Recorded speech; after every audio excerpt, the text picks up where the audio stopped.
दिल्ली की सर्दियों की एक धुंधली सुबह थी। शहनाइयों की गूंज अभी भी सौम्या के कानों में ताजा थी।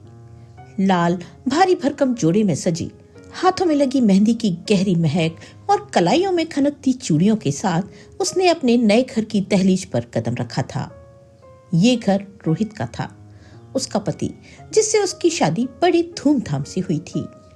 घर के बाहर केले के पत्तों और गेंदे के फूलों का तोरण द्वार उसके स्वागत में मुस्कुरा रहा था, लेकिन घर के अंदर की हवा में एक अनजाना सा भारीपन था। सौम्या एक पढ़ी लिखी आधुनिक विचारों वाली लड़की, जो एक प्रतिष्ठित आर्किटेक्चर फर्म में काम करती थी। सौम्या ने हमेशा एक ऐसे परिवार का सपना देखा था जहां प्यार और आपसी समझ हो। उसके अपने माँ बाप ने उसे हमेशा पंख फैलाकर उड़ना सिखाया था। शादी के बाद उसे लगा था कि उसे एक और माँ मिल जाएगी, अपनी सास विमला देवी के रूप में। विमला देवी लगभग 60 वर्ष की एक विधवा महिला थीं। उनके चेहरे पर जिंदगी के तजुर्बों की लकीरें गहरी थीं। पति के गुजरने के बाद उन्होंने अकेले ही रोहित को पाला पोसा था और उनकी दुनिया रोहित के इर्द गिर्द ही घूमती थी। वो परंपराओं और उसूलों की पक्की थी। उनके लिए घर की बहू का मतलब था घर की इज्जत, जो दहलीज के अंदर ही शोभा देती है। सौम्या का नौकरी करना उन्हें पहली नजर में ही खटक गया था। गृह प्रवेश की रस्मों के दौरान विमला देवी का चेहरा सपाट था। उस पर कोई उत्साह या खुशी का भाव नहीं था। सौम्या जब उनके पैर छूने झुकी तो उन्होंने रूखेपन से कहा, सुखी रहो। लेकिन उनके हाथ सौम्या के सिर पर आशीर्वाद देने के लिए नहीं उठे। सौम्या को थोड़ा अजीब लगा, लेकिन उसने इसे नजरअंदाज कर दिया। घर में पहले कुछ दिन रस्मों, रिवाजों और मेहमानों की आवभगत में निकल गए। सौम्या अपनी तरफ से पूरी कोशिश कर रही थी कि वो सबकी उम्मीदों पर खरी उतरे। वो सुबह जल्दी उठती, पूजा पाठ में विमला देवी का हाथ बटाती और रसोई में उनकी मदद करने की कोशिश करती। लेकिन विमला देवी को उसका हर काम अधूरा और गलत लगता। बहू, सब्जी ऐसे नहीं काटते, हाथ कट जाएगा, वो तीखे स्वर में कहती। अरे, ये कैसी चाय बनाई है, अदरक तो डाला ही नहीं। सौम्या मुस्कुराकर उनकी बातें सुन लेती और अपनी गलती सुधारने की कोशिश करती। रात को सौम्या अपने अतीत में खो जाती। वो सौम्या जिसके सपने किसी नाजुक कांच की तरह पारदर्शी और सुंदर थे, जिनमें उसने एक ऐसी दुनिया की कल्पना कर रखी थी जहां परंपरा और आधुनिकता के बीच कोई जंग नहीं, बल्कि एक मधुर संगीत होगा। एक आर्किटेक्ट होने के नाते वो जानती थी कि मजबूत इमारतें मजबूत नींव पर टिकी होती हैं, और उसके लिए रिश्तों की नींव संवाद और स्नेह थी। उसने सोचा था कि वो अपनी सास विमला देवी के साथ एक ऐसा रिश्ता बनाएगी जो सास बहू के पुराने घिसे पिटे ढांचे से अलग माँ बेटी जैसा होगा। उसकी कल्पनाओं में वो दृश्य अक्सर तैरता था, जहाँ वो ऑफिस जाने से पहले अपनी सासू माँ के साथ बैठकर सुबह की चाय पी रही है, उनसे आशीर्वाद ले रही है, और शाम को लौटकर दिन भर की थकान उनकी गोद में सिर रखकर मिटा रही है। सौम्या को लगता था कि उसकी शिक्षा और उसकी सफलता पर उसका नया परिवार गर्व करेगा। उसे लगा था कि विमला देवी अपनी बहू की उपलब्धियों को अपनी जीत मानेंगी। उसने सोचा था कि जिस तरह वो ईंट और गारे से निर्जीव जगहों को खूबसूरत घरों में बदल देती है, उसी तरह अपने प्यार और समझदारी से वो इस घर के सूनेपन को भी भर देगी। उसे उम्मीद थी कि रोहित का साथ और विमला देवी का अनुभव मिलकर उसकी जिंदगी को एक नया आयाम देंगे, जहां उसे अपने अस्तित्व को या अपने करियर को दबाना नहीं पड़ेगा, बल्कि वो और निखर कर सामने आएगी। लेकिन जैसे ही मेहमानों की भीड़ छटी और उस सब का शोर थमा, घर के अंदर पसरी खामोशी ने सौम्या के इन सुनहरे सपनों पर वास्तविकता की एक ठंडी चादर डाल दी।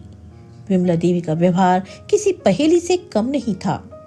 वे सीधे तौर पर कुछ नहीं कहती थी, लेकिन उनकी चुप्पी शब्दों से ज्यादा चुभती थी।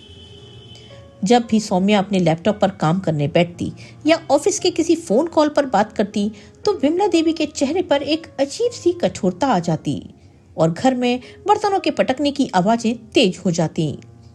रसोई में काम करते वक्त विमला देवी के ताने, जैसे आजकल की लड़कियों को घर संभालने से ज्यादा बाहर उड़ने का शौक होता है, या हमारे जमाने में बहुएं जुबान नहीं हाथ चलाती थी, सौम्या के कानों में पिघले शीशे की तरह उतरते थे।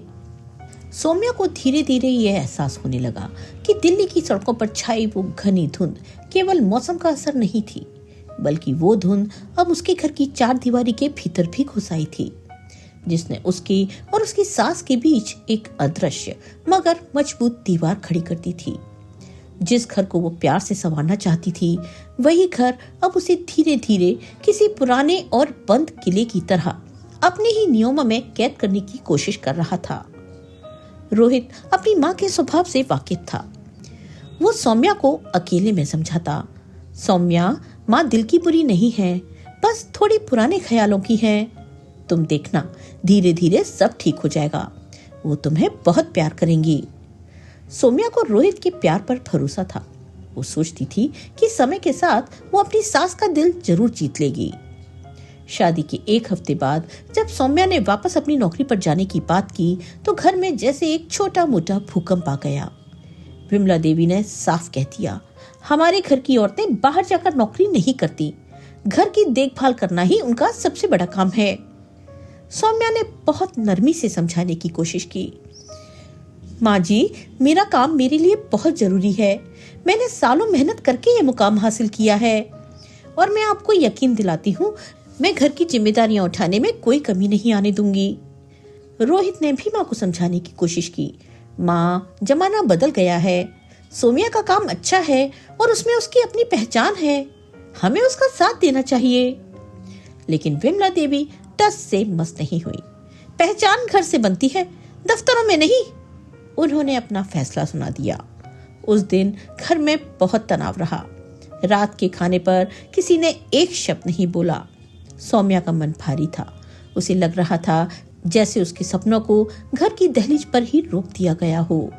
रोहित के लिए खाने की मेज पर छाई वो खामोशी किसी तूफान से ज्यादा डरावनी थी। वो चुपचाप अपनी थाली को देख रहा था, लेकिन उसका मन एक कुरुक्षेत्र बना हुआ था। उसे ऐसा महसूस हो रहा था जैसे वो एक तनी हुई रस्सी पर खड़ा है, जिसके एक छोर पर उसकी माँ थी, जिन्होंने उसे पालने के लिए अपना पूरा जीवन न्यौछावर कर दिया था, और दूसरे छोर पर सौम्या थी, जिसे वो 7 वचन देकर अपने जीवन में लाया था। रोहित के भीतर एक अजीब सी घुटन हो रही थी। वो जानता था कि तर्क और आज के समय के हिसाब से सौम्या पूरी तरह सही है। सौम्या की पढ़ाई, उसकी मेहनत और उसका करियर, ये सब उसकी पहचान का हिस्सा थे। और रोहित ने खुद शादी से पहले उसे भरोसा दिलाया था कि वो उसके सपनों की उड़ान को कभी नहीं रोकेगा। आज सौम्या की झुकी हुई पलकें और उदास चेहरा उसे अपराधी होने का एहसास दिला रहे थे। उसे लग रहा था जैसे वो अपनी पत्नी के भरोसे का कत्ल कर रहा है। लेकिन दूसरी तरफ जब वो माँ की तरफ देखता, तो उसे उनकी आंखों में गुस्सा नहीं, बल्कि एक अजीब सा डर और असुरक्षा दिखाई देती। वो जानता था कि विमला देवी के लिए परंपरा सिर्फ एक शब्द नहीं, बल्कि जीने का तरीका है। माँ को लगता था कि अगर बहू बाहर गई तो घर टूट जाएगा। रोहित को डर था कि अगर उसने माँ का कड़ा विरोध किया तो कहीं माँ ये न सोच बैठे कि बेटे ने शादी करते ही उन्हें पराया कर दिया। वो जोरू का गुलाम कहलाने से नहीं डरता था, बल्कि इस बात से डरता था कि कहीं उसकी वजह से माँ के बुढ़ापे का सहारा न छिन जाए। वो एक अजीब सी दुविधा में फंस गया था। अगर वो एक आदर्श पति बनकर सौम्या के हक के लिए लड़ता, तो एक श्रवण कुमार जैसा बेटा हार जाता, और अगर वो माँ की आज्ञा मानकर चुप रह जाता, तो वो अपनी ही नजरों में गिर जाता। उसे समझ नहीं आ रहा था कि वो एक पुल कैसे बने जो इन 2 पीढ़ियों की खाई को पाट सके। निवाले उसके गले से नीचे नहीं उतर रहे थे। रोहित सोच रहा था, क्या 2 सही लोगों के बीच सुलह कराना इतना मुश्किल होता है? मैं सौम्या के सपनों को पंख देना चाहता हूँ, लेकिन माँ की जड़ों को काटे बिना ये कैसे संभव होगा? उस रात रोहित ना तो कुछ बोल पाया और ना ही चैन से सो पाया।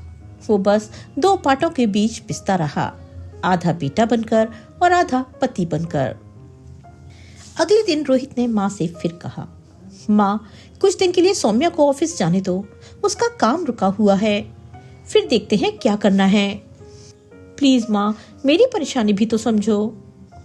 किसी तरह सौम्या को नौकरी करने की परमिशन दे दी गई।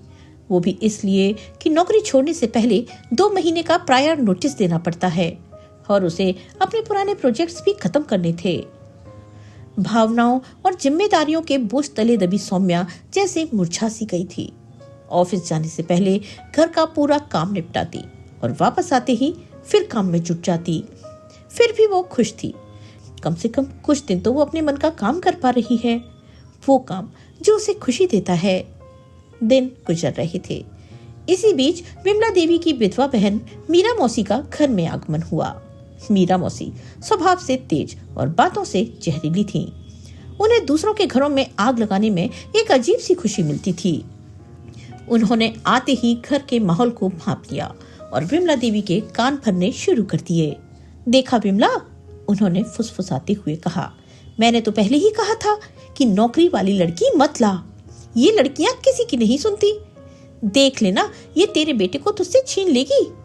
मीरा मौसी की बातें विमला देवी के मन में पहले से मौजूद शक को और गहरा कर रही थी। उन्हें लगने लगा था कि सौम्या वाकई उनके बेटे को उनसे दूर करने आई है। पर सौम्या ने हार नहीं मानी। उसने रोहित के समर्थन से अपनी नौकरी जारी रखी। लेकिन अब उसकी जिंदगी एक दोहरी चुनौती बन गई थी। वो सुबह सबसे पहले उठती, घर का सारा काम करती, नाश्ता बनाती और फिर भागकर ऑफिस जाती। शाम को लौटकर वो फिर से रसोई में जुट जाती। वो विमला देवी को खुश करने का हर संभव प्रयास करती, लेकिन विमला देवी की नाराजगी कम होने का नाम ही नहीं ले रही थी। अगर सौम्या ऑफिस से आने में कभी लेट हो जाती तो विमला देवी दरवाजे पर ही खड़ी दिखाते हुए कहती, ये कोई घर आने का समय है? औरतों को शाम ढलने से पहले घर आ जाना चाहिए। अगर सौम्या के किसी पुरुष सहकर्मी का फोन आ जाता तो विमला देवी और मीरा मौसी कानाफूसी करने लगती। देखो तो जरा कैसे लड़कों से हंस हंस कर बातें करती है। आजकल की लड़कियों को कोई लाज शर्म ही नहीं है।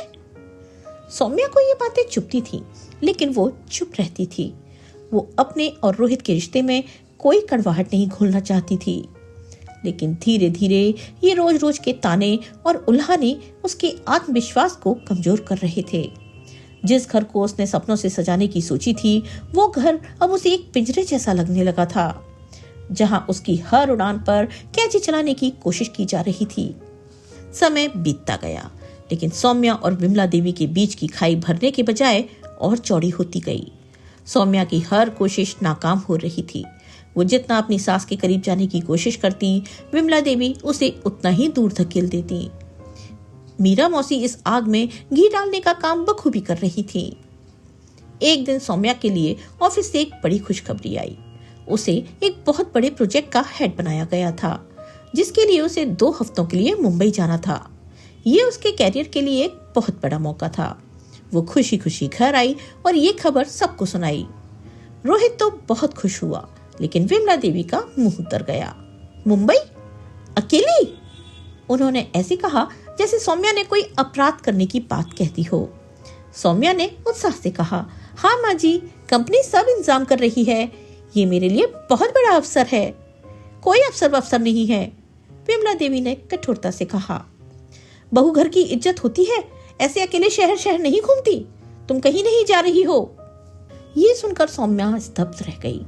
पर माँ जी, ये मेरे काम का हिस्सा है, मैं इसे मना नहीं कर सकती। तो फिर ऐसी नौकरी ही छोड़ दो जो तुम्हें घर से दूर ले जाए, विमला देवी चीखी। मैंने पहले ही कहा था, ये नौकरी वोकरी सब बकवास है। उस दिन घर में भयंकर बहस हुई। रोहित ने माँ को समझाने की बहुत कोशिश की, लेकिन वो कुछ भी सुनने को तैयार नहीं थी। उनका एक ही तर्क था, लोग क्या कहेंगे। सौम्या का दिल टूट गया। जिस उपलब्धि पर उसे गर्व होना चाहिए था, उस पर उसे घर में अपमानित किया जा रहा था। रोहित ने उसे समझाया, सौम्या, तुम माँ को नहीं जानती। उनकी चिंता भी अपनी जगह सही है। शायद तुम्हें ये प्रोजेक्ट छोड़ देना चाहिए। रोहित के मुंह से ये सुनना सौम्या के लिए सबसे बड़ा धक्का था। उसे लगा कि जिस इंसान के भरोसे वो इस घर में आई थी, वही आज उसका साथ नहीं दे रहा है। उसने दृढ़ निश्चय किया, रोहित, मैं ये प्रोजेक्ट नहीं छोड़ सकती। ये मेरे भविष्य का सवाल है, मुझे जाना ही होगा। सौम्या का ये फैसला विमला देवी के लिए खुली अवहेलना थी। उन्होंने सौम्या से बात करना बिल्कुल बंद कर दिया। घर का माहौल इतना बोझिल हो गया कि सांस लेना भी मुश्किल लगने लगा। मीरा मौसी ने इस स्थिति का पूरा फायदा उठाया। वो विमला देवी के पास बैठकर कहती, देखा कैसी जबान चलाती है, तेरे बेटे को तो उसने मुट्ठी में कर ही लिया है, अब घर पर भी राज करना चाहती है। सौम्या मुंबई चली गई, लेकिन उसका मन घर में ही लगा रहा। वो रोज रोहित और विमला देवी को फोन करती। रोहित तो बात कर लेता, लेकिन विमला देवी कभी फोन पर नहीं आती। सौम्या का दिल हर बार टूट जाता। जब वो 2 हफ्तों बाद वापस लौटी तो उसने देखा कि घर का नक्शा ही बदला हुआ है। विमला देवी ने उसे पूरी तरह से नजरअंदाज करना शुरू कर दिया था, जैसे वो उस घर में रहती ही न हो। उन्होंने रसोई में भी उसके प्रवेश पर पाबंदी लगा दी थी। जब तुम्हें दफ्तर से ही फुर्सत नहीं है तो रसोई में क्या करोगी, मैं और मीरा देख लेंगे सब कुछ। अब सौम्या अपने ही घर में एक मेहमान बनकर रह गई थी। रोहित भी माँ के दबाव में इतना आ गया था कि वो सौम्या से खुलकर बात करने से कतराने लगा था। उसे लगता था कि अगर वो सौम्या का पक्ष लेगा तो माँ और नाराज हो जाएंगी, और इसलिए पति पत्नी के बीच भी एक अनकही दूरी आने लगी थी। दिवाली का त्योहार आया। सौम्या ने सोचा कि एक अच्छा मौका है रिश्तों में खुली कड़वाहट को मिटाने का। उसने पूरे घर को दियों और रंगोली से सजाया। उसने विमला देवी की पसंदीदा मिठाइयाँ बनाई और उनके लिए एक सुंदर सिल्क की साड़ी भी खरीदी। दिवाली की शाम जब मेहमान घर पर आए तो सौम्या ने साड़ी विमला देवी को देते हुए कहा, माँ जी ये आपके लिए। विमला देवी ने साड़ी को बिना देखे मेज पर पटक दिया और मेहमानों के सामने चिल्लाकर बोली, मुझे नहीं चाहिए तुम्हारे पैसों की साड़ी, तुम अपनी कमाई अपने ऊपर खर्च करो, हमें तुम्हारे एहसानों की जरूरत नहीं है। सब मेहमान हक्के पक्के रह गए। सौम्या की आंखों में आंसू आ गए। उसे इतना अपमानित महसूस हुआ कि वो एक शब्द भी नहीं बोल पाई। इस घटना के पीछे भी मीरा मौसी का ही हाथ था, जिन्होंने विमला देवी के कान भरे थे कि सौम्या ये साड़ी देकर उन्हें नीचा दिखाना चाहती है। उस रात घर में कयामत का मंजर था। विमला देवी ने रो रो कर पूरा घर सिर पर उठा लिया। उन्होंने रोहित को बुलाया और कहा, बेटा अब इस घर में या तो मैं रहूंगी या तेरी बीवी, तुझे आज फैसला करना होगा। रोहित एक भयानक दुविधा में फंस गया। एक तरफ उसकी माँ थी जिसने उसे पाल पोस कर बड़ा किया था, और दूसरी तरफ उसकी पत्नी जिससे वो प्यार करता था। दबाव में आकर उसने वो कह दिया जो उसे कभी नहीं कहना चाहिए था। उसने सौम्या के कमरे में जाकर कहा, सौम्या घर की शांति के लिए क्या तुम कुछ दिनों के लिए अपनी नौकरी छोड़ सकती हो? माँ बहुत परेशान है। ये सुनना था कि सौम्या के सब्र का बांध टूट गया। उसे लगा जैसे उसकी पहचान उसके वजूद को ही मिटाने की कोशिश की जा रही है। नौकरी छोड़ दूं? उसकी आवाज में दर्द और गुस्सा था। जिस नौकरी की वजह से आज हम ये आरामदायक जिंदगी जी रहे हैं, उसे छोड़ दूं? रोहित, आप मुझसे मेरी आत्मा छीनने के लिए कह रहे हो। दोनों के बीच की बहस इतनी बढ़ गई कि रिश्ते में आई सारी दरारें साफ दिखने लगी। सौम्या को एहसास हो गया कि इस घर में उसके लिए कोई जगह नहीं है, कोई सम्मान नहीं है। उस रात उसने भारी दिल से अपना सामान पैक किया। अगली सुबह जब सूरज की पहली किरण ने अभी दरवाजे पर दस्तक दी ही थी, सौम्या ने अपना सूटकेस उठाया और चुपचाप घर से बाहर निकल गई। उसने एक चिट्ठी रोहित के नाम छोड़ी थी जिसमें लिखा था, मैं जा रही हूँ रोहित, शायद मेरी गैर मौजूदगी ही इस घर में शांति ला सके। मैं तुम्हें या माँ जी को और परेशान नहीं करना चाहती। जब तुम्हें लगे कि इस घर में मेरे लिए भी थोड़ी जगह है तो मुझे बता देना। सौम्या अपनी दोस्त प्रिया के घर चली गई। प्रिया उसकी सहकर्मी भी थी और उसकी सबसे अच्छी दोस्त भी। उसने सौम्या को संभाला और उसे हिम्मत दी। सौम्या के जाने के बाद घर में एक अजीब सी खामोशी छा गई। विमला देवी को लगा था कि अब सब ठीक हो जाएगा, अब उनका बेटा पूरी तरह से उनका होगा, लेकिन हुआ इसका उल्टा। घर अब घर नहीं लगता था, बस एक खाली मकान था। सौम्या की हंसी, उसकी चहल पहल के बिना दीवारें भी सूनी लगती थीं। रोहित गुमसुम रहने लगा। वो न माँ से ठीक से बात करता, न ही किसी काम में उसका मन लगता। मीरा मौसी ने इस मौके पर भी अपनी चाल चली। वो विमला देवी से कहती, अच्छा हुआ चली गई, ऐसी औरतें घर तोड़ नहीं आती हैं। अब तू देख मैं इस घर को कैसे स्वर्ग बनाती हूँ। लेकिन मीरा मौसी की मौजूदगी घर में और ज्यादा बेचैनी ला रही थी। वो हर बात में रोहित को टोकती और विमला देवी को उसके खिलाफ भड़काती। लगभग 1 हफ्ता गुजरा होगा। एक शाम विमला देवी को अचानक अपने सीने में तेज दर्द महसूस हुआ। उन्हें पसीना आने लगा और सांस लेना मुश्किल हो गया। रोहित घबरा गया। उसने तुरंत एम्बुलेंस बुलाई। मीरा मौसी मदद करने के बजाय हाय तौबा मचाने लगी। विमला देवी को दिल का दौरा पड़ा था। उन्हें तुरंत अस्पताल के आईसीयू में भर्ती कराया गया। रोहित अकेला पड़ गया। उसे समझ नहीं आ रहा था कि वो क्या करे। अस्पताल के चक्कर, डॉक्टर से बात करना, बिल भरना, वो सब कुछ अकेले संभालते हुए बुरी तरह थक गया था। मीरा मौसी अस्पताल में बस कुछ देर के लिए शक्ल दिखाकर चली जाती थी और घर आकर पड़ोसियों को बताती थी कि कैसे वही सब कुछ संभाल रही हैं। पड़ोस में रहने वाले शर्मा जी एक भले इंसान थे।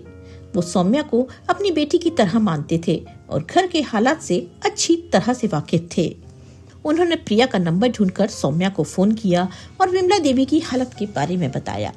जैसे ही सौम्या ने खबर सुनी, उसके पैरों तले जमी खिसक गई। सारी कड़वाहट, सारा गुस्सा एक पल में काफूर हो गया। उसके मन में बस एक ही ख्याल था, माँ जी। वो तुरंत अस्पताल की तरफ भागी।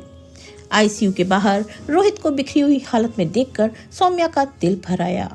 रोहित ने उसे देखा तो दौड़कर उसके गले लग गया और बच्चों की तरह रोने लगा। सौम्या, मुझे माफ कर दो, मैं बहुत गलत था, मुझे तुम्हारी बहुत जरूरत है। सौम्या ने उसे संभाला और कहा, ये सब बातें बाद में रोहित, अभी माँ जी को हमारी जरूरत है। उस दिन के बाद सौम्या ने सब कुछ अपने हाथों में ले लिया। उसने डॉक्टर से बात की, विमला देवी के सारे टेस्ट और रिपोर्ट्स को समझा। उसने कंपनी से छुट्टी ले ली और दिन रात अस्पताल में ही रहने लगी। वो विमला देवी के बिस्तर के पास बैठी रहती, नर्सों को हिदायतें देती, उनके खाने पीने और दवाओं का पूरा ध्यान रखती। रोहित ने देखा कि जिस सौम्या को उसकी माँ ने कभी बहू नहीं माना, आज वही बेटी से बढ़कर उनकी सेवा कर रही थी। 2 दिन बाद विमला देवी को होश आया। उन्होंने अपनी आंखें खोली तो सामने सौम्या को बैठे पाया। एक पल के लिए उन्हें यकीन नहीं हुआ। उनकी नजरें कमजोर थीं, लेकिन उन्होंने सौम्या के चेहरे पर चिंता और सेवा का भाव साफ पढ़ लिया। एक शाम जब सौम्या उनके लिए सूप लेकर आई तो विमला देवी के कमरे में मीरा मौसी किसी रिश्तेदार से फोन पर बात कर रही थी। वो शायद ये भूल गई थी कि विमला देवी अब बेहोश नहीं है। अरे क्या बताऊं, मीरा मौसी फोन पर कह रही थी। बड़ी मुश्किल से तो उस चुड़ैल को घर से निकाला था, अब देखो फिर से आधम की है। विमला तो बस नाम की मालकिन है, असली चाबी तो मेरे हाथ में ही आनी थी, लेकिन इस लड़की ने सारा खेल बिगाड़ दिया। मैंने ही विमला के कान भरे थे कि सौम्या उसे साड़ी देकर नीचा दिखा रही है। अब देखो कैसे सेवा का नाटक करके फिर से सबको अपनी मुट्ठी में कर रही है। ये सुनकर विमला देवी को लगा कि उनके कानों में जैसे पिघला हुआ शीशा डाल दिया गया हो। उन्हें अपनी आंखों और कानों पर विश्वास नहीं हुआ। जिस बहन पर उन्होंने इतना भरोसा किया, वही उनके घर को तोड़ने की साजिश रच रही थी। और जिस बहू को उन्होंने हमेशा दुत्कारा, वही आज उनकी जिंदगी बचाने के लिए यहाँ मौजूद थी। सच एक कड़वे घूंट की तरह उनके हलक में अटक गया। उनकी आंखों से पश्चाताप के आंसू बहने लगे। अस्पताल से छुट्टी मिलने के बाद सौम्या विमला देवी को घर ले आई। उसने घर का कोना कोना साफ किया था और विमला देवी के कमरे को उनकी सहूलियत के हिसाब से फिर से सजाया था। उसने विमला देवी की सेवा में कोई कसर नहीं छोड़ी। समय पर दवा, पौष्टिक खाना और सबसे बढ़कर भावनात्मक सहारा। विमला देवी चुपचाप सब देखती रहती। उनका मन अपराध बोध से चल रहा था। वो सौम्या से नजरें नहीं मिला पाती थी। उन्होंने देखा कि सौम्या न केवल उनका बल्कि पूरे घर और बिखरे हुए रोहित का भी ध्यान रख रही थी। एक दोपहर जब सौम्या उनके बालों में तेल लगा रही थी, विमला देवी ने कांपते हुए हाथों से उसका हाथ पकड़ लिया। सौम्या ने सवालिया नजरों से उनकी तरफ देखा। विमला देवी की आंखों से झरझर आंसू बह रहे थे। उनकी आवाज भर्रा गई थी। मुझे माफ कर दे बेटी। सौम्या ने प्यार से उनका हाथ दबाया। आप ये क्या कह रही हैं माँ जी? आप मुझसे बड़ी हैं, माफी मत मांगिए। नहीं बेटी, विमला देवी ने सिसकते हुए कहा, मैंने तेरे साथ बहुत अन्याय किया है। मैं अपनी ही असुरक्षा और अकेलेपन में इतनी अंधी हो गई थी कि मैं तेरी अच्छाई नहीं देख पाई। मीरा ने मेरे कान भरे और मैं भरती चली गई। मैंने तुम्हें कभी अपनी बेटी समझा ही नहीं। हमेशा एक बाहरी इंसान माना जो मेरे बेटे को मुझसे छीनने आई है। पर आज मुझे एहसास हो रहा है कि तुम तो इस घर की नींव हो। अगर तुम ना होती तो मैं आज जिंदा ना होती और ये घर कब का बिखर चुका होता। ये कहते हुए वो फूट फूट कर रो पड़ी। सौम्या ने उन्हें गले से लगा लिया। आज पहली बार सौम्या को उनकी गोद में एक माँ का प्यार और अपनेपन का एहसास हुआ। दोनों सास बहू के आंसू एक साथ बह रहे थे, जो उनके बीच की सारी कड़वाहट, सारे गिले शिकवों को धो रहे थे। अगले दिन जब मीरा मौसी घर आई तो विमला देवी ने उन्हें दरवाजे पर ही रोक दिया। मीरा, आज के बाद तुम इस घर में कभी कदम मत रखना, उन्होंने शांत लेकिन दृढ़ आवाज में कहा। मैंने तुम्हारी सारी बातें सुन ली थी। तुमने मेरा घर तोड़ने की कोशिश की। मेरी बहू हीरा है और मैं उसे पहचान नहीं सकी। अब मुझे किसी बाहरी व्यक्ति की जरूरत नहीं है जो मेरे और मेरी बेटी के बीच जहर घोले। मीरा मौसी का चेहरा देखने लायक था। वो कुछ कहना चाहती थी, लेकिन विमला देवी ने दरवाजा बंद कर दिया। उस दिन उस घर में एक नए रिश्ते ने जन्म लिया। रोहित ने भी सौम्या से अपने व्यवहार के लिए दिल से माफी मांगी। उसने वादा किया कि वो हमेशा उसके साथ खड़ा रहेगा, चाहे परिस्थितियां कैसी भी हों। कुछ साल बीत गए। सौम्या अब अपनी फर्म में एक सीनियर आर्किटेक्ट थी। उसका नाम शहर के सबसे अच्छे आर्किटेक्ट्स में गिना जाता था। घर में अब शांति और प्रेम का वास था। विमला देवी अब पूरी तरह बदल चुकी थी। वो सौम्या की सबसे बड़ी समर्थक थी। जब सौम्या काम से देर से लौटती तो विमला देवी उसके लिए गर्मा गर्म खाना बनाकर रखती। वो गर्व से अपने पड़ोसियों को अपनी बेटी की उपलब्धियों के बारे में बताती। अब उन्हें सौम्या के जीन्स पहनने या पुरुष सहकर्मियों से बात करने पर कोई आपत्ति नहीं थी। वो समझ चुकी थी कि इंसान की पहचान उसके कपड़ों या पेशे से नहीं, बल्कि उसके चरित्र और संस्कारों से होती है। एक शाम सौम्या और विमला देवी आंगन में बैठे चाय पी रहे थे। सौम्या ने कहा, माँ जी, आपको याद है शुरू में आप मेरे काम करने से कितना नाराज थी? विमला देवी मुस्कुराई। उनकी मुस्कान में अब ममता थी, तंज नहीं। हाँ बेटी, याद है मैं कितनी नासमझ थी। मैं डरती थी। मुझे लगता था कि अगर तुम आत्मनिर्भर हो जाओगी तो तुम्हें मेरी या इस घर की जरूरत नहीं रहेगी। मैं तुम्हें एक बहू के रूप में देखती रही, एक इंसान के रूप में नहीं। मुझे ये समझने में बहुत देर लग गई कि एक औरत की पहचान सिर्फ एक पत्नी या बहू होने में नहीं है। उसकी अपनी भी एक पहचान होती है जिसका सम्मान किया जाना चाहिए। उन्होंने सौम्या का हाथ अपने हाथ में लेते हुए कहा, तुमने मुझे सिखाया कि सास बहू का रिश्ता जंजीरों का नहीं, बल्कि एक दूसरे को सहारा देने का नाम है। ये आंचल सिर्फ सिर ढकने के लिए नहीं होता, बल्कि मुश्किल समय में छांव देने के लिए भी होता है। तुमने अपने प्यार और सम्मान भरे आंचल से मेरे जीवन को एक नई छांव दी है। घर की दहलीज वही थी, लेकिन अब वहां पुरानी सोच की बेड़ियां नहीं, बल्कि प्यार और सम्मान का तोरण द्वार था। सास बहू का रिश्ता टकराव और प्रतिस्पर्धा का नहीं, बल्कि आपसी समझ, सम्मान और प्रेम का हो सकता है। अक्सर एक पीढ़ी का डर और असुरक्षा दूसरी पीढ़ी की आकांक्षाओं से टकराती है, जिससे घरों में दरारें पड़ जाती हैं। यदि पुरानी पीढ़ी नई सोच को अपनाने का साहस दिखाए और नई पीढ़ी पुरानी जड़ों का सम्मान करे, तो हर घर स्वर्ग बन सकता है। एक महिला की पहचान केवल उसके रिश्तों तक सीमित नहीं होती। उसका अपना करियर, अपने सपने और अपनी एक स्वतंत्र पहचान होती है, जिसका सम्मान करना परिवार के हर सदस्य का कर्तव्य है। बहू को बेटी मान लेना सिर्फ एक कहावत नहीं होनी चाहिए, बल्कि इसे व्यवहार में लाने की जरूरत है। जब एक सास अपनी बहू के पंखों को काटने की बजाय उसे उड़ने के लिए खुला आसमान देती है, तो वो बहू न केवल अपने सपनों को साकार करती है, बल्कि पूरे परिवार को अपनी सफलता और खुशियों से भर देती है। रिश्ते थोपने से नहीं, बल्कि दिल से निभाने से मजबूत होते हैं। दोस्तों, आपको आज की ये कहानी कैसी लगी, लाइक और कमेंट करके जरूर बताएं। अगर आप हमारे चैनल पर पहली बार आए हैं तो चैनल को सब्सक्राइब करना बिल्कुल ना भूलें। मिलते हैं एक नई कहानी के साथ। तब तक के लिए स्वस्थ रहिए, मस्त रहिए और अपने अपनों का ख्याल रखिए। आपका बहुत बहुत धन्यवाद।